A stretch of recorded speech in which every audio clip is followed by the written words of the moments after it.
আজকে বর্ণনা করব সত্য ঘটনা অবলম্বনে গ্রামের একটি ভয়ঙ্কর আত্মার গল্প। তার পূর্বে বলে রাখি, যদি সত্যি গল্পটা অনুভব করতে চান তাহলে অবশ্যই কানে হেডফোন লাগিয়ে নেবেন।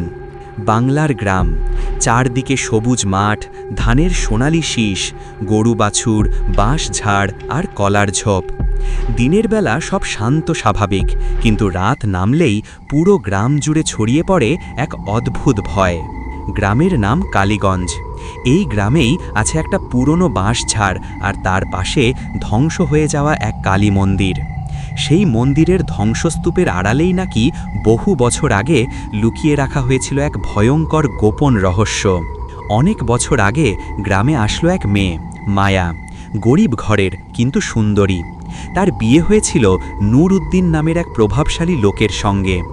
নূর উদ্দিনের নাম শুনলেই মানুষ ভয়ে সরে যেত, কারণ সে ছিল অত্যাচারী।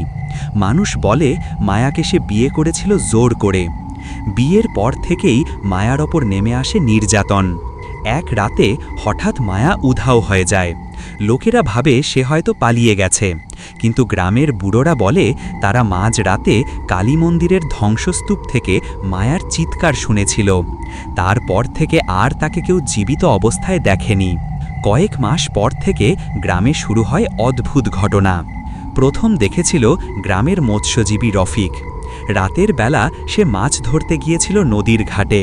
হঠাৎ দেখতে পেল সাদা শাড়ি পরা এক নারী দাঁড়িয়ে আছে। মাথার চুল ভিজে, লম্বা আর জট পাকানো। প্রথমে ভেবেছিল কোনো মহিলা নদী থেকে কাপড় কাচ্ছে, কিন্তু কাছে যেতেই সে দেখল মাটিতে পা নেই, ভেসে আছে। আর মুখে শুধু একটাই কথা, আমাকে কবর দাও, আমাকে কবর দাও। রফিক ভয়ে দৌড়ে পালালো, কিন্তু কয়েকদিন পর থেকেই সে অসুস্থ হয়ে গেল।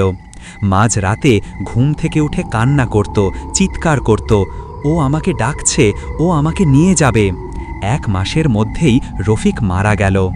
রফিকের মৃত্যুর পর পুরো গ্রাম আতঙ্কে কাঁপতে লাগল। সন্ধ্যা নামলেই মানুষ দরজা জানালা বন্ধ করে দেয়। বাঁশঝাড়ের দিকে আর কেউ যায় না। কুকুরগুলো রাতের বেলা অকারণে হাউমাউ করে কাঁদতে থাকে। এক রাতে পাশের বাড়ির মেয়েটি রিমা হঠাৎ ঘুম থেকে উঠে চিৎকার করতে লাগল। সে বলল জানালার বাইরে দাঁড়িয়েছিল সাদা কাপড়ে মোড়া এক মহিলা। তার চোখ নেই, শুধু ফাঁকা গর্ত।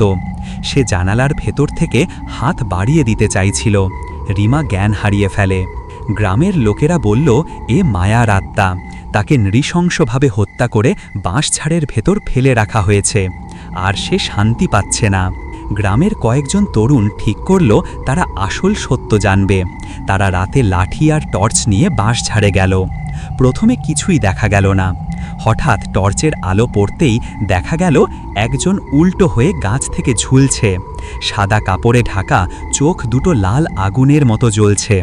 হঠাৎ ভেসে এলো কানে ফাটানো এক চিৎকার, আমাকে কেন মেরে ফেললে, আমাকে কবর দাও। তরুণদের একজন ভয়ে জ্ঞান হারাল, আর একজন পালাতে গিয়ে বাঁশঝাড়ে আটকে গিয়ে পা কেটে ফেলল। সেদিন থেকে গ্রামের যুবকেরা আর কখনো বাঁশঝাড়ের দিকে যায়নি। কথা আছে, যেই মাঝরাতে তার নাম ধরে ডাকবে সে পাগল হয়ে যাবে। আসলেই গ্রামের কুদ্দুস এক রাতে মদের নেশায় বাঁশঝাড়ে গিয়ে বলেছিল, এই মায়া তুই আছিস? পরদিন সকালে তাকে পাওয়া গেল পাগলের মতো গাছের ডাল ছিঁড়তে ছিঁড়তে। মুখ থেকে শুধু একটাই কথা, আমাকে কবর দাও, আমাকে কবর দাও। তারপর থেকে আর কেউ মায়ার নাম মুখে উচ্চারণ করতে সাহস করে না। সবচেয়ে ভয়ঙ্কর ঘটনা ঘটে পূর্ণিমার রাতে। তখন আকাশে চাঁদ গোল হয়ে থাকে, আর চারদিকের আলো হালকা ঝাপসা। ওই রাতে গ্রামের কুকুরগুলো ঘেউ ঘেউ করে না, শুধু কাঁদে। বাতাসও থেমে যায়। লোকেরা বলে পূর্ণিমার রাতে মায়ার আত্মা গ্রাম জুড়ে ঘুরে বেড়ায়। কখনো কারো জানালার বাইরে দাঁড়ায়, কখনো কারো উঠোনে ছায়ার মতো নড়ে ওঠে। কেউ যদি ভুল করে দরজা খুলে ফেলে তাকে আর কোনোদিন দেখা যায় না। একবার গ্রামের মাস্টার সাহেব সাহস করে জানালার ফাঁক দিয়ে তাকিয়েছিলেন।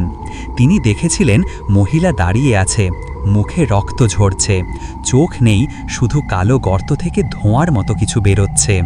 সেই রাতের পর থেকে মাস্টার সাহেব আর কথা বলতে পারেননি। এক বছর পর গ্রামের কিছু লোক সাহস করে বাঁশঝাড় খুঁড়ল। অনেক মাটি খোঁড়ার পর তারা বের করল একটা অর্ধপচা দেহ। সেটি ছিল মায়ার। তার হাত পা বাঁধা, মুখ রক্তে ভরা, বোঝাই যাচ্ছিল তাকে নির্মমভাবে হত্যা করে মাটির নিচে চাপা দেওয়া হয়েছিল। দেহ বের করে সঠিকভাবে কবর দেওয়া হলো। মানুষ ভেবেছিল এরপর ভয় কেটে যাবে, কিন্তু কেটে গেল না। আজও পূর্ণিমার রাতে গ্রামের লোকেরা শুনতে পায় সেই ভয়ঙ্কর আওয়াজ, আমাকে কবর দাও, আমার রক্ত ফেরত দাও। আর তখনই পুরো গ্রাম নিস্তব্ধ হয়ে যায়। তো বন্ধুরা, গল্পটি কেমন লাগলো অবশ্যই কমেন্ট বক্সে জানাবেন, এবং ভালো লাগলো শেয়ার করে দিন, এবং পরবর্তীতে সবার আগে আমাদের ভিডিও পেতে চ্যানেলটি সাবস্ক্রাইব করে বেল আইকনটি অন করে রাখুন। ধন্যবাদ।